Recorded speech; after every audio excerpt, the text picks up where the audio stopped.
Good evening. Gurukul classes के YouTube channel पर एक बार फिर से आप सभी का स्वागत है। फिजिक्स लेक्चर के साथ मैं नटवर कुमार। पिछले क्लास में हमने ओम के नियम को जाना, V बराबर आई आर, उसके प्रूफ को जाना। अनुप्रयोग की बात करें तो हमारे एक महत्वपूर्ण क्वेश्चन जो इस टॉपिक से, जहां पे हमने ओम्स इक्वेशन को देखा, V is equal to I R, V बराबर आई आर। यहाँ से हमने जब ग्राफ देखा तो वहां पे हमने पढ़ा कि वी आई ग्राफ का जो स्लोप है वह रेसिस्टेंस का मान देता है और आई और V का ग्राफ कंडक्टेंस का मान देता है। रेसिस्टेंस और कंडक्टेंस एक दूसरे का उल्टा प्रॉपर्टी है। तो R is equal to 1/G और G is equal to 1/R। तो हमने इसके बारे में चर्चा विहत रूप से की थी। एक चीज जो आप होमवर्क के तौर पर लेंगे वह R और G का डायमेंशन निकालेंगे। ये आपके लिए पिछले वीडियो का HW हो गया, फाइंड डायमेंशन ऑफ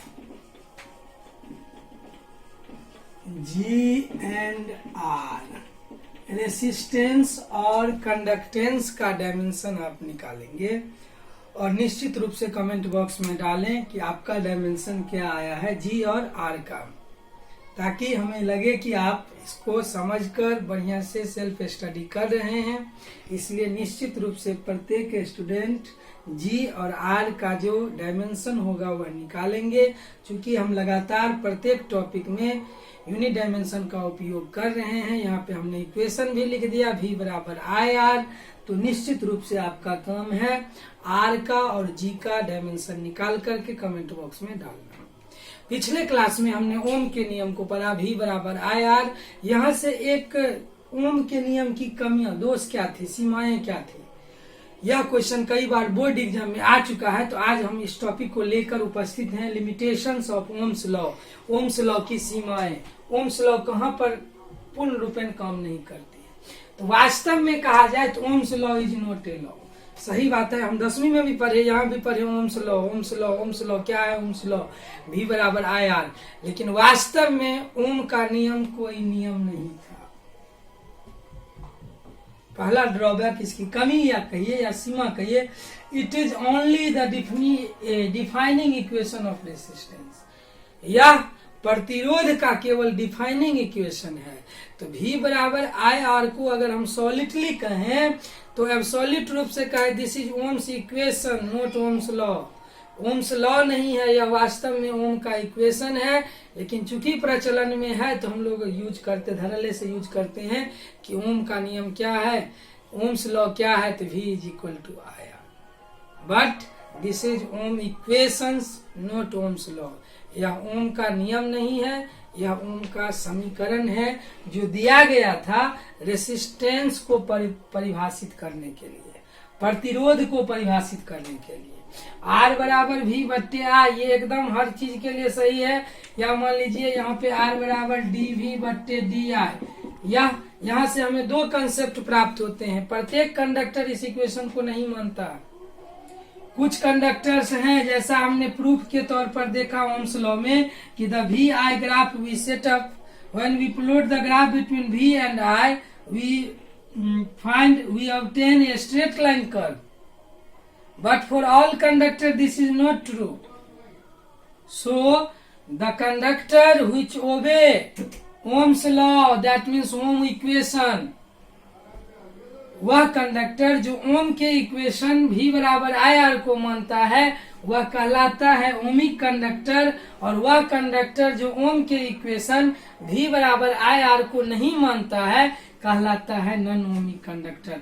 यहाँ से दो एक तरह के कंडक्टर का क्लासिफिकेशन हम कर सकते हैं, ओमिक कंडक्टर और नॉन ओमिक कंडक्टर। यहाँ दो क्वेश्चन का आंसर हम पढ़ रहे हैं एक साथ। पहला हमारा limitation of ohms law, Ohm's law की कमियां लिखिए। 2 नंबर का क्वेश्चन है, आप कोई भी 3 इसमें से लिख सकते हैं। और दूसरा यहाँ पे है what is the difference between ohmic conductor and non ohmic conductor. तो ओम के इक्वेशन को जो कंडक्टर मानता है वह ओमिक कंडक्टर, और जो कंडक्टर ओम के इक्वेशन V बराबर आई आर को नहीं मानता, non ohmic conductor. Ohmic conductor के लिए का जो रेसिस्टेंस है वह ना तो भी पर डिपेंड करता है और ना आई पर, क्योंकि हमने अभी देखा भी का वैल्यू बढ़ाएंगे आई का वैल्यू बढ़ेगा, भी का वैल्यू घटाएंगे आई का वैल्यू घटेगा। मतलब यह कि अगर भी का वैल्यू दुगुना कर दे तो आई का वैल्यू अपने आप दुगुना होगा और रेसिस्टेंस तब भी अपरिवर्तित होगा। भी का मान अगर हम तिगुना कर भी का मान आधा कर दे तो करंट का मान भी आधा हो जाएगा और तब भी हमारा रेसिस्टेंस अपरिवर्तित रहेगा।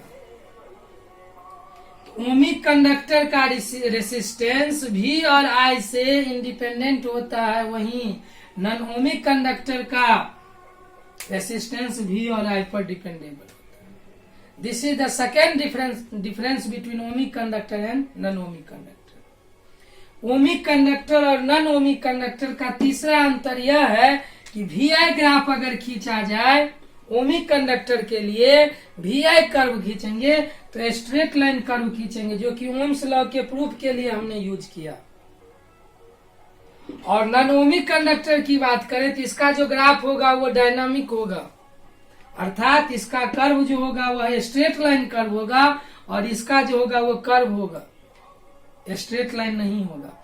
This is the three differences between ohmic conductor and non ohmic conductor, ohmic conductor और नॉन ओमिक कंडक्टर। और यही पहला लिमिटेशन है ओम्स लॉ का कि वह कंडक्टर जो ओम इक्वेशन भी बराबर आई आर को मानते हैं वह ओमिक कंडक्टर कहलाते हैं और जो नहीं मानते वो नॉन ओमिक कंडक्टर कहलाते। तो ओम्स लॉ वास्तव में लॉ ही नहीं था, यह केवल डिफाइनिंग इक्वेशन था रेसिस्टेंस के लिए।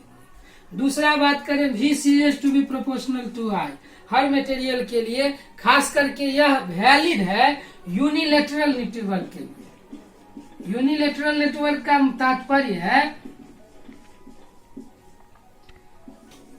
खास करके रेसिस्टर के लिए, ट्रांजिस्टर के लिए, डायोड के लिए, जो हम सेमीकंडक्टर डिवाइस पर मटेरियल पढ़ते हैं वहां पर हम देखें तो वी और आई का जो वैल्यू है वह यूनिक रिलेशन को शो नहीं करता। तीसरा ड्रॉबैक है relation between V and I is not unique. यही इसमें जो है मतलब फर्स्ट कर्व में अलग अलग वी और आई के जो अलग अलग क्वाड्रेंट अगर हम देखें उसमें यूनिलेटरल ट्रांजिस्टर और डायोड के लिए वैल्यू जो है वो यूनिक नहीं होता है। मतलब वी के अलग अलग वैल्यू, एक ही करंट के लिए दो वी के अलग अलग वैल्यू हो सकते हैं।